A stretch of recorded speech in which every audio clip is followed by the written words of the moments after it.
Halo, jumpa lagi kita di Cerita Lensa. Dan gak perlu bertanya-tanya kenapa gue sendiri. Karena Pram lagi cuti, katanya lagi ngurusin keluarga. Ya kan Pram?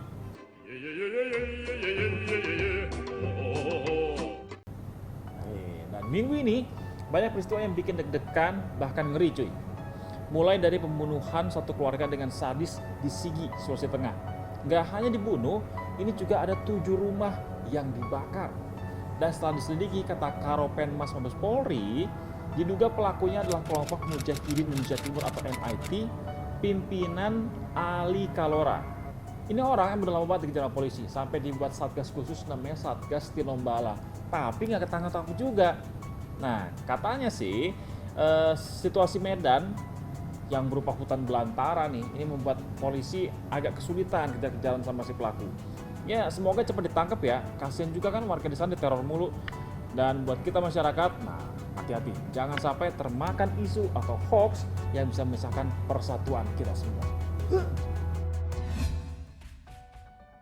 Nah, yang lainnya juga bikin nggak tenang, apalagi sih kalau bukan soal corona. Yang terbaru nih, Gubernur DKI Jakarta dan juga Gubernur Riau ikutan kena cuy.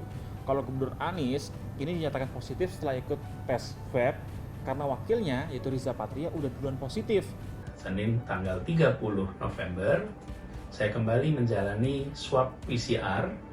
Malamnya dini hari saya mendapatkan kabar kalau hasilnya positif. Hasil tes PCR menyatakan bahwa saya positif COVID-19. Riza Patria karena dari stafnya karena dari keluarganya.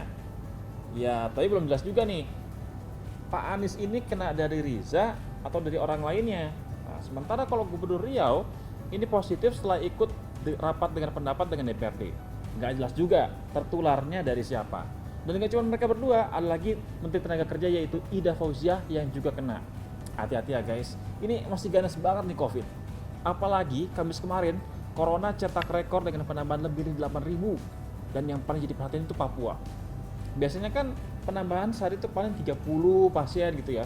Ini nambah sampai 1.700 lebih dalam sehari. Gila kan? Kalau kata juru bicara Satgas Penanganan COVID-19 yaitu Prof. Wiku, ini adalah data dari akumulasi di Papua sejak tanggal 19 November. Kabar vaksin. Nah, ada kabar baik nih dari Inggris. Pemerintah Inggris sudah siap untuk memulai penyuntikan vaksin pada manusia. Dan kabarnya, vaksin produksi dari Pfizer jadi vaksin pertama di dunia yang dapat izin. Nanti setelah Inggris mau nyusul Amerika Serikat, Uni Eropa, jadi mereka masih ngetes dulu cuy, gimana vaksin Pfizer punya. Kalau kita gimana di Indonesia? Nah, buat warga Indonesia nggak perlu takut nggak kebagian vaksin. Karena Erick Thohir bilang nanti setiap botol vaksin itu ada barcode-nya tuh. Nah, di barcode itu ada keterangan data diri dari calon penerima. Jadi harusnya nih ya, nggak bakal ada cerita, loh kok gue nggak kebagian?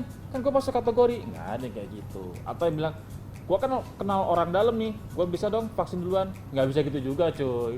Jadi pokoknya yang berhak itu pasti dapat vaksin. Amin, amin, amin, amin.